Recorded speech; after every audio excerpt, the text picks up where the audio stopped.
Well, today we continue our overall theme for this year, 2021, a year of revival. And we're going to dive into a new sermon series today.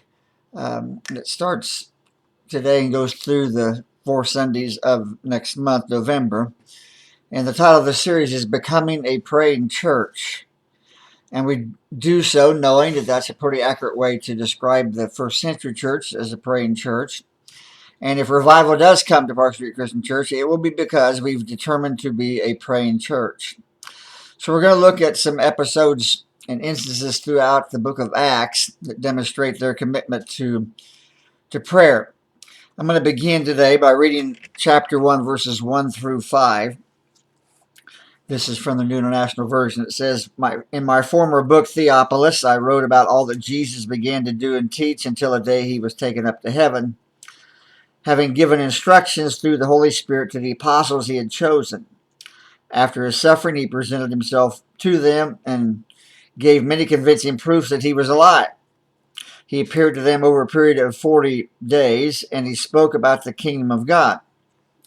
On one occasion, while he was eating with them, he gave them this command: Do not leave Jerusalem, but wait for the gift my Father promised, which you have heard me speak about. For John baptized with water, but in a few days you'll be baptized with the Holy Spirit. And then we note here Jesus has been resurrected.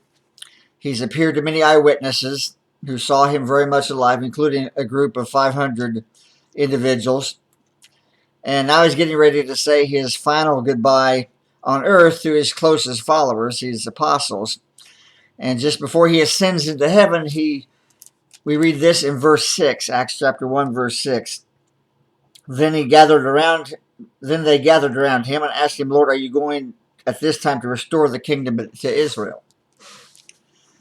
Now, these are the future leaders of the church, and Jesus says, in response to their question, he says, you'll receive power and Holy Spirit comes on you, and you'll be my witnesses in Jerusalem and all Judea and Samaria and even to the ends of the earth. So this is Luke's version of the Great Commission in the book of Acts. And of course, the book of Acts is kind of like a sequel writing to Luke's gospel, like a 2-volume set. And it continues the last few verses of what we have in our Bibles in Luke 24, the 24th chapter of Luke. And notice here, though, that the disciples, the apostles, are wanting to talk about prophecy, about Jesus' coming kingdom. They're still of the mindset that Jesus is going to be like David was and have an earthly kingdom. He's going to rule it, and they're still concerned about their positions in this future kingdom. And after all of this teaching that they've heard from Jesus for the better part of 3.5 years, they're still not clear on the kind of kingdom that Jesus came to establish. And they want to ask about prophecy, his coming kingdom. And notice Jesus switches the topic to evangelism, to the Great Commission. He responds by talking to them about their role. He says, you're going to be my witnesses. You're going to be my ambassadors. Now, I'm sure that this vision, this mission that Jesus lays out before them was pretty overwhelming. I mean, reaching the city of Jerusalem would be one thing, but Judea, that's more of a stretch. And then there's Samaria, and then to the ends of the earth. Jesus gives them this great challenge, and I'm sure it's pretty intimidating. But in verse 9, I think it even got more intimidating, more overwhelming, when it says, after Jesus said this, he was taken up before their very eyes, and a cloud hid him from their sight.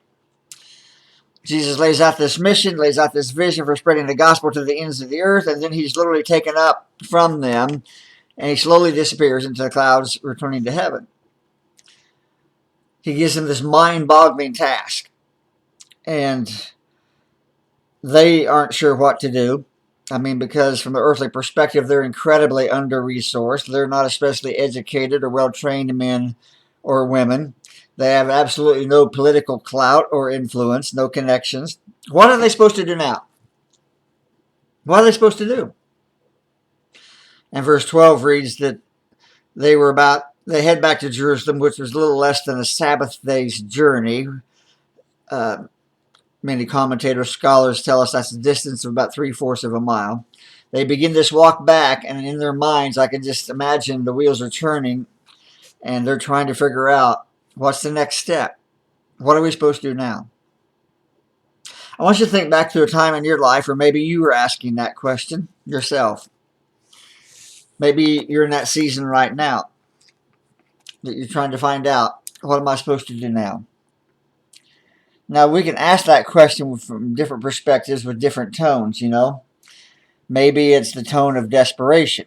Things are kind of falling apart.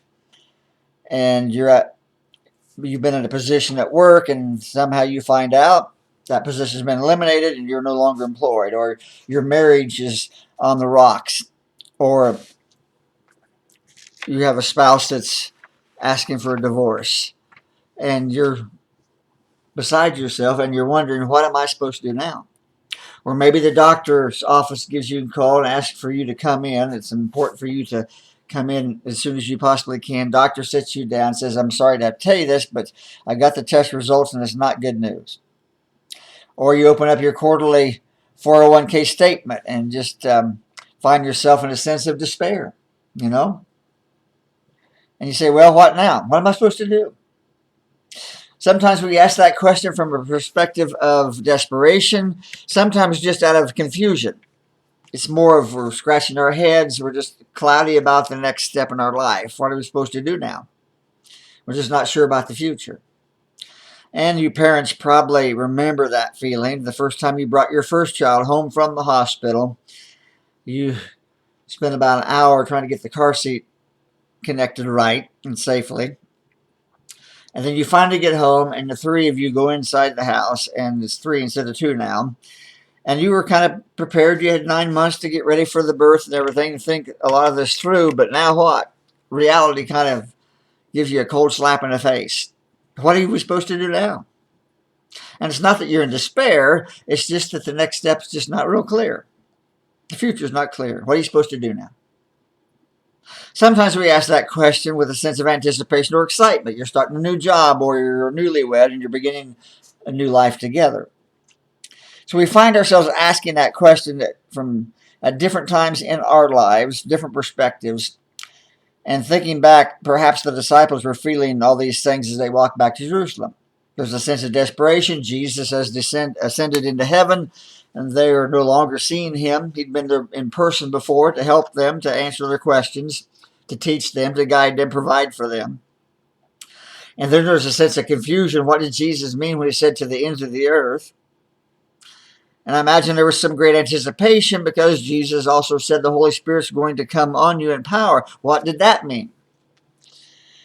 Well, I know they were asking, what are we going to do now? What are we supposed to do now? Now, here's what I want you to know. Whenever you find yourself asking that question, what am I supposed to do now? Whatever the situation, there's always an answer. And sometimes we ask that question, we tend to do it rhetorically, thinking there's no answer to it, but we don't ask it of somebody else that way, but of ourselves. But there's always an answer. In fact, the answer is always the same. Whenever you find yourself in life, whether it's in desperation, anticipation, or it's something very personal, or something corporately in regards to your church family, whenever you're finding yourself asking that question, what am I supposed to do now? There's always one right answer. And the answer is to pray. That's the first and the right answer, to pray. And that's what we see here dominating the lives of these early church leaders. They walked back to Jerusalem, and we read in verse 12, Acts 1:12, that they were heading back there. In verse 14 it says, they all met together constantly, and they all joined together constantly in prayer. Now, does that describe your prayer life? That you're constantly in prayer? I think a lot of us, if we were honest, we would say prayer is not necessarily our first response to situations. It's kind of our last resort. That when we don't really know what to do, we try all kinds of other things first. And prayer typically ends up being kind of the last straw, the last resort.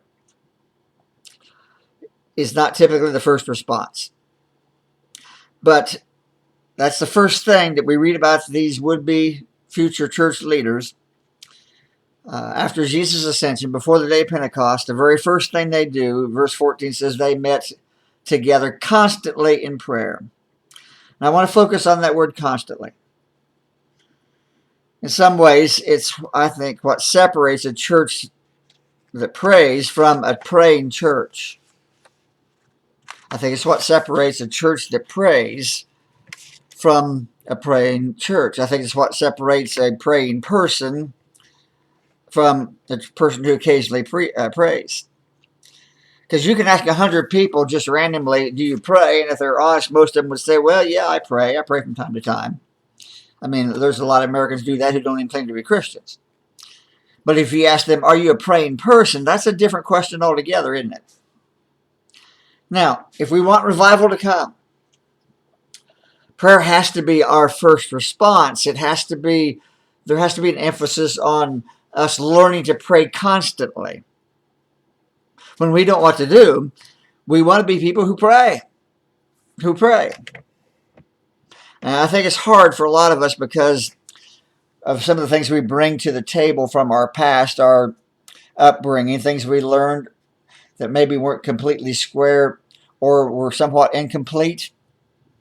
When we talk about becoming a praying people and a praying church, maybe we need to hit rewind and go back and relearn or maybe unlearn some things, might be a better way to say it, from the past and the things that we've been taught about prayer. So I want to address just a couple brief things that I call unlearning some prayer myths. Okay? Some things we assumed or became our practice, and our practice became a routine, and our routine became such of a tradition to us or a personal habit to us that we kind of consider it the only way to do things in the realm of prayer. And there's two things I'd mention. And that is that there's a single right time to pray. I think a lot of us have learned, again, maybe not necessarily wrongly about when to pray, but that there's a single right time to pray. Maybe for you it was the morning time or after meals or something like that, and those are fine times to pray, don't get me wrong. But if that becomes your habit and that habit becomes so ingrained in you, you tend to think that's the only time. Another thing we need to maybe unlearn or relearn is that there's a right way to pray, that there's a single specific way to pray. And the typical way that most of us, I think about when we think of praying is sitting in a chair, eyes closed, head bowed. And again, there's nothing wrong with praying that way, of course. That's a perfectly fine way to pray. But if it becomes the only way we think about prayer, then it's limiting us in the depth of our relationship, I believe, with the Lord Jesus Christ. But I think there's a lot of reasons why over the years, a lot of us, as we grow older, we've come to believe that there's a single right time to pray and a single right way to pray. And I would say that's not true. So we've titled this message today, Eyes Open Prayer. Eyes Open Prayer. Because if we're going to move from being a church that prays to becoming a praying church, we've got to understand there's more ways than one and more times than one to pray and to pray effectively. So we're going to talk about putting into practice some things that can help us move from being a church that prays to being a praying church. That is to say that our prayer life, our prayer time with God is not just at certain times when we bow our head, close our eyes, but we can learn to have this constant or continual ongoing conversation with God during the day when we speak and we listen to Him as we go about our day. One episode of my life really helped me see the importance of this and how it made a major shift in my praying and maturing. And here's how it came about. We were living in Tampa, Florida, 2000 to 2004. I was in a car accident in 2003 where I had severe whiplash and ended up having 2 discs removed from my neck and 2 cadaver bones put in there. And I had a partial halo for some time, a brace to stabilize that area. And I was told you can't lift anything over 3 pounds. There's not a lot you can do.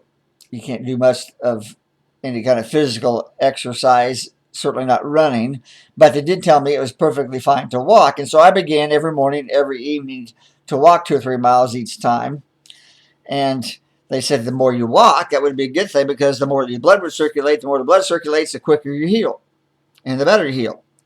And so I wanted that to happen, to heal as quickly as I could and as correctly as possible, do my part. And so I got in the habit of walking a couple of times a day, extended distances. And then during that process, I don't know, I can't remember the exact reason why or circumstance. Maybe it was something I heard in church or whatever, but I was prompted to start prayer walking. And I would make out on index cards prayer requests, the names of our family members on both sides of our family, and missions projects that our church supported, and other missionaries that Sheila and I have known over the years. And I got, week by week, I would add items to that stack of index cards. There's prayer cards, and I doubled my usage of my time from just walking to praying, to prayer walking, and having a conversation with the Heavenly Father as I walked during the day. Those 2 different times. And I got that habit established of prayer walking. We are familiar with the passage most likely that Paul wrote when he wrote to the church in Thessalonica in 1 Thessalonians 5:17, when Paul says, pray continually. The King James Version says, pray without ceasing. And I think if we're honest, a lot of us have heard that in the past and kind of easily, quickly dismissed that as not practical or not possible.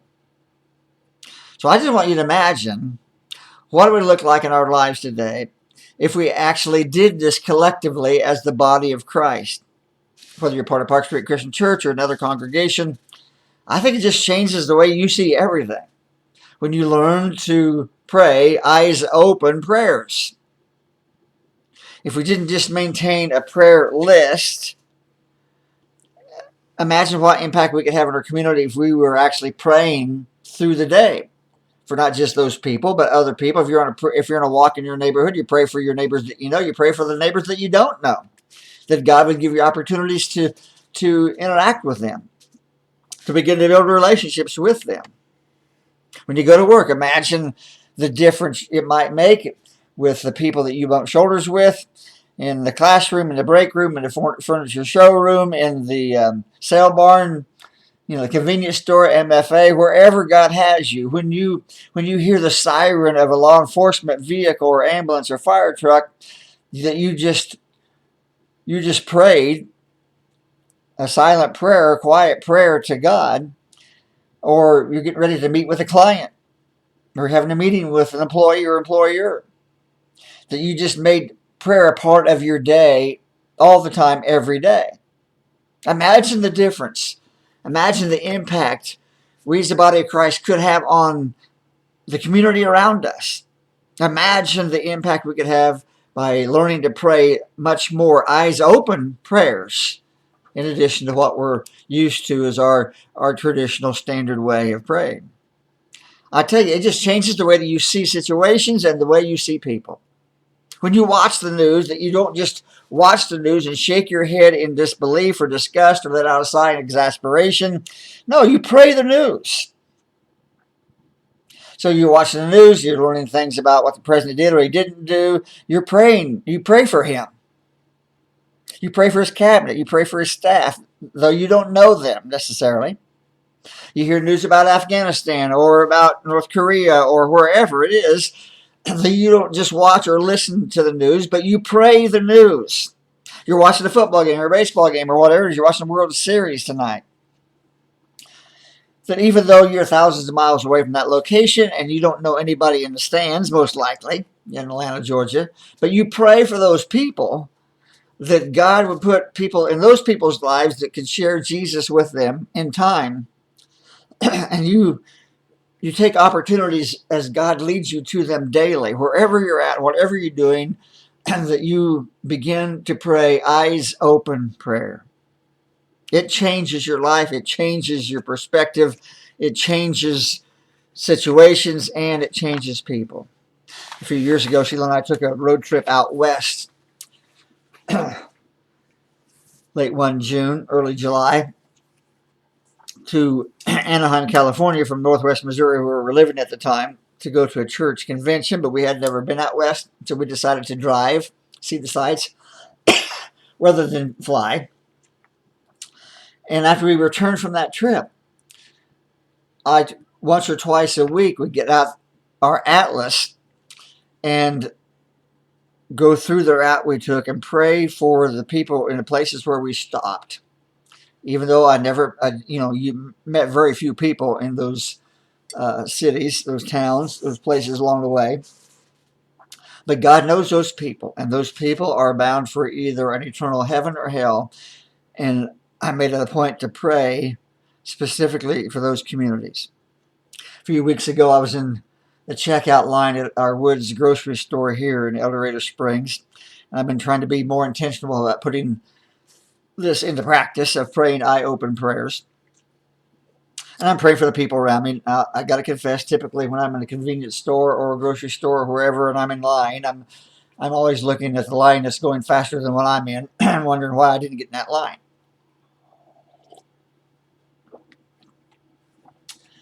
Well, there was a young woman. I kind of took her to be a single mom with about an 18-month-old child in her cart with her. And she starts to check out some stuff and her groceries. And I'm praying silently for her, for the other people around me and the other lines as well, because those are people that Jesus died for. And I heard her say something to the effect of the amount on the cash register was more than the money that she had to spend. And she was kind of embarrassed. She apologized to the clerk and asked if they could set aside those items. And I've been praying, whatever the needs of these people are here in this store today. If it's not me, would you put somebody else in their life, Lord, that could make a difference, that could impact them, that could minister to them, that could share the gospel in his time with them. And I want you to know, sometimes when you pray those kind of prayers, don't be surprised if God answers them rather quickly, And he answered that prayer rather quickly that day. And I just had this conviction. There's just 3 or 4 items there. Pay for them. Help her out. And so I spoke up and said, I got it. I'll take care of this. Put those things with mine and just hang around for a second. I'll get paid and you can take your stuff and it'll be all okay. It'll all be all right. And she was very grateful. And I tried to do it in such a way that where it wasn't drawing attention to her or the situation. But on walking back out to my car with my stuff a few moments later, I'm just realizing oftentimes how my eyes are closed. Not literally closed, but how many instances like that in life have I missed where I could have made a little bit of a difference in someone's life, where I should have been talking to God about people and allowed him to show me needs that maybe I could have met. That was a small thing, simple thing. But what would happen if, as a church, we just said we're going to pray with our eyes open? We're going to be alert to the needs of people around us. We're just going to commit ourselves to eye-open praying. So how do we do this? I'm sure a lot of us would say, yeah, I'm game to do this. All right, let's try it. But a lot of times, if you're like me, you try something for a little while, and before it gets to be a habit with you in a positive way, you kind of let it fizzle out. What was it about the early church that allowed them to consistently and constantly pray? I think as you read through the book of Acts, one of the things that you'll find is they had this constant awareness of their dependence on God. Eyes open prayer helps us express our dependence on our Heavenly Father. I think that's one of the things it takes for us to move from being a person who prays occasionally to being a praying person. That's some of the things that can take for us to move from being a church that prays on occasion to being a praying church, is that we have this constant awareness of our dependence on God. Because if I went around and asked a lot of people in our church family to tell of a time in your life when you were really on your knees, you were really serious about your prayer life, you could probably identify a season like that. It was probably not a good season. It was probably a season of great need, of tragedy or severe problems or illnesses or whatever. And you very naturally cried out to God because you recognized, I need some help here. I can't handle this. This is beyond me.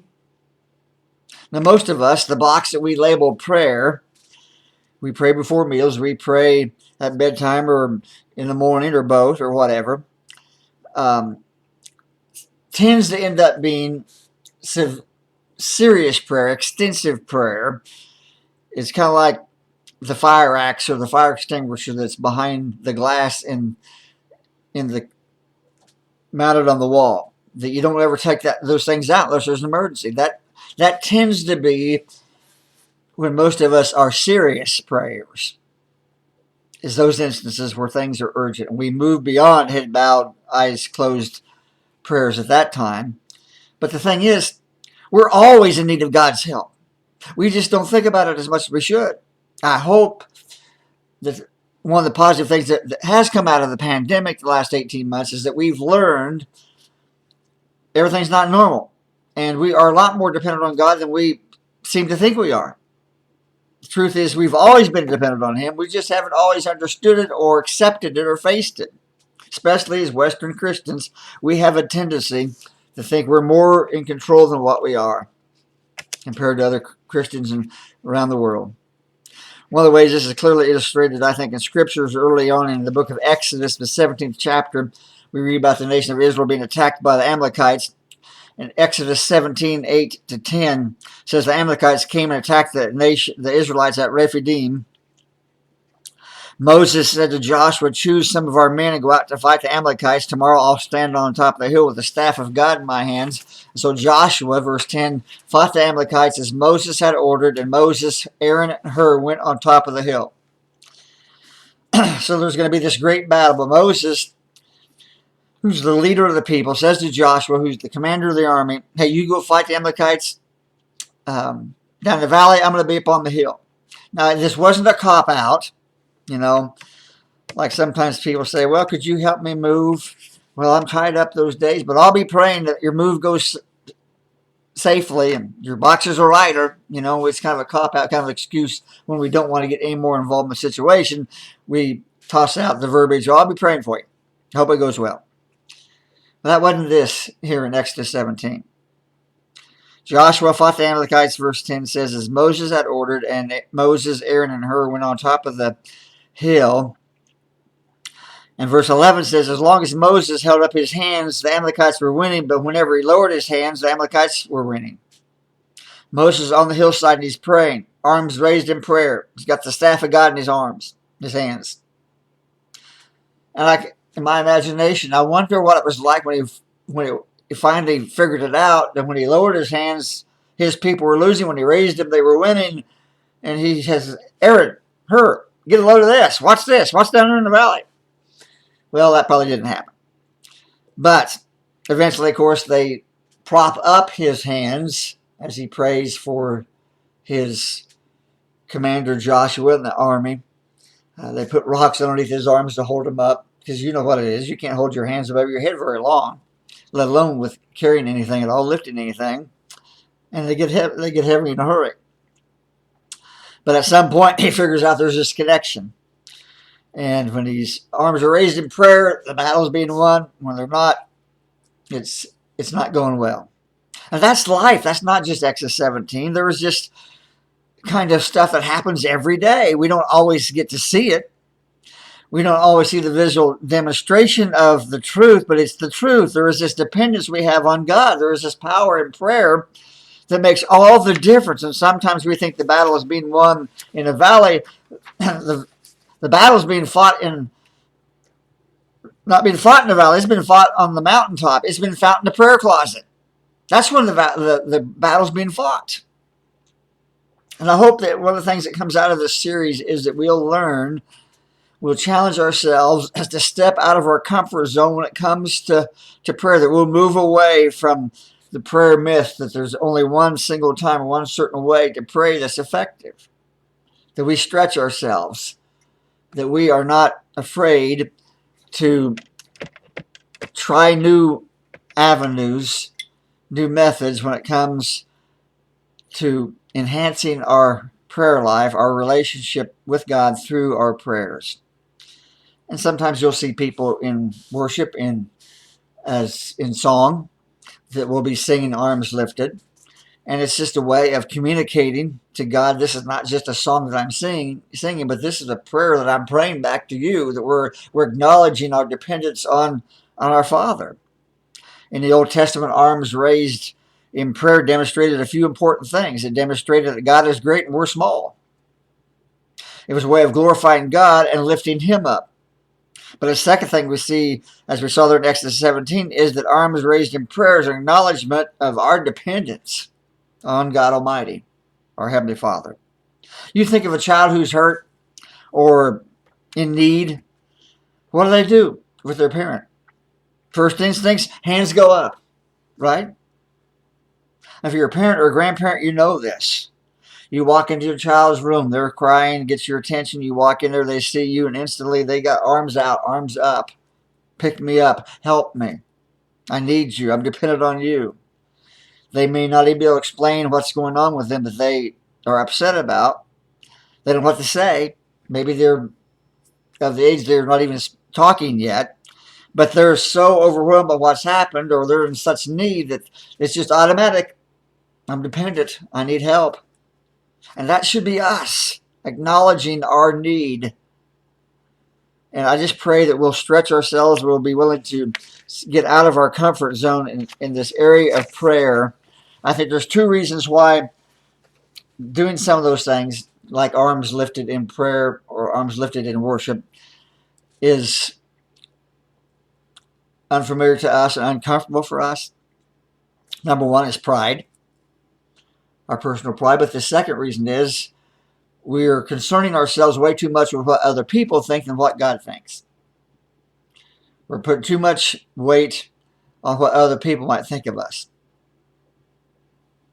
When we take a posture different, it shows this is not just a routine I'm going through. This is not just my usual avenue of a few simple words and prayers. Not just a song that I'm singing. It's a prayer. It's a prayer of dependence on my Heavenly Father. How desperately I need him. We sang a song this morning in our service. Lord, I come. I confess. Bowing here, I find my rest. Without you, I fall apart. You're the one that guides my heart. Lord, I need you. Oh, I need you. Every hour I need you. My one defense, my righteousness. Oh, God, how I need you. And many of you are familiar with that worship song. But it just communicates our dependence on God, our need for his involvement in our every breath, our every step, our every minute. And to sing those kinds of songs, arms lifted, is a way of praying those words of that song back to God, that we're dependent upon him. Because you were dependent upon God financially before the pandemic put the squeeze on the economy. You just didn't acknowledge it as much. You've always been dependent upon God. But we need to live daily with this recognition. When the disciples asked Jesus how to pray, remember what he told them in the Sermon on the Mount? Well, you pray like this. This is not the words you're supposed to say per se, but this is a pattern, a template for prayer. Our Father who art in heaven, hallowed be thy name. Thy kingdom come, thy will be done on earth as it is in heaven. Give us this day our daily bread. And the idea there is not just what you're going to eat the next day, where you're going to get your meal from. It's all that is going to affect you that day. God, would you supply whatever I need for that day in every part of my life? But the trouble is that most of us as Western Christians, it's hard to pray daily, recognizing our need for provision and protection and mercy and grace in our life and for our daily bread when we have a closet or a pantry full of stuff. We got cabinets full. We need to recognize our need, our dependence on God. And I hope that we would grow to understand this more and more as a church family. That nothing good happens in our lives individually or as a collective body without God's grace and his power and his mercy. There's not any one person who has all the resources that can make a person yield their heart to Jesus Christ. It's only through the work of the Spirit of God, working through the Word of God by the power of God. And so we acknowledge that to Him. We recognize our desperate situation. I'm just praying that as a church family, we would begin to see prayer as not something we do, but as our chief work. Our chief work, that we quit settling for business as usual, approach to life, to church, to hoping for things to return to normal, for the same old, that somehow we would elevate our intensity in our relationship with God. St. Benedict founded what is known as the Benedictine order as a reaction to the worldliness in the 6th century church, and he had this slogan called Ora Labora. Ora meaning to pray, and labora, of course, meaning to labor, to work. You put them together, to pray is to work, is the idea. And he started this Benedictine order to try to show the false dichotomy between prayer and work, that these two go together. They go together. That our chief work as the church is to pray. And as a husband or a wife, or as a parent, as a coworker or a friend, there's nothing more productive you can do in your Christian life than pray. That's our chief work. And we need to see the importance of prayer that way, rather than our little bookend prayers for our meetings. To God bless whatever we plan to already do anyway. To where we acknowledge a lot more our utter dependence on God. But another thing we see with the early church is there was just constant awareness of God's presence. They are constantly aware that He was with them. And you realize that is part of the Great Commission Jesus gave us. And at the end of that, Jesus says, "And lo, I'll be with you always, to the very end of the age." And the reason I think that the apostles, these early disciples, understood this maybe better than we do at times, is they spent the better part of 3 years with Jesus. He was there in the flesh. He gave them wisdom. He taught them. He loved them. When they were hungry, He fed them. When they were afraid, He'd calm the storm. They just learned to live in His presence. And so Jesus ascends to heaven. What do? They decide to continue to live in His presence every day by praying constantly. Prayer allows us to understand we're in the very presence of Jesus Christ continually. So that's my prayer for us as a church, that we would just learn to pray much more with eyes open, that we'd have this continual acknowledgement of our dependence on God, this continual awareness of His presence in our lives, and that God would open our eyes to be able to see some things that we haven't been seeing the way we should see them.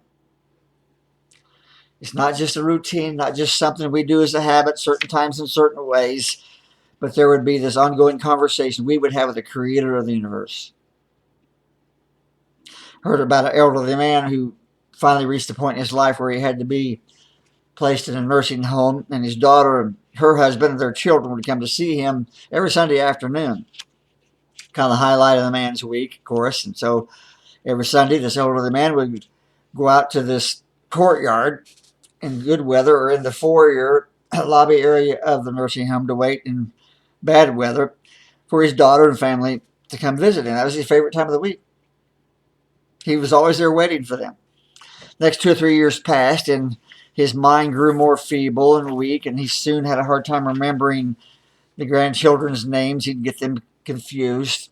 He'd have a hard time getting back to his room, the right room. He couldn't remember exactly the right room number. But no matter what happened on Sunday afternoon, he was always there waiting for his daughter and her husband and their children. One day the daughter asked her father, "Daddy, do you know what day of the week this is?"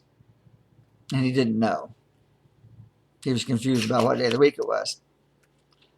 And so the daughter asked her "Daddy, how'd you know to come out here and wait for us today?"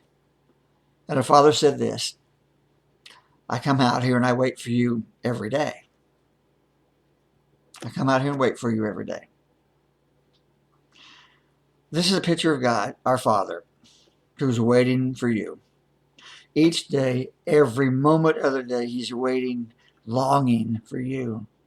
It's His favorite time of the day, when he hears your voice and you begin a conversation with him. So let's pray.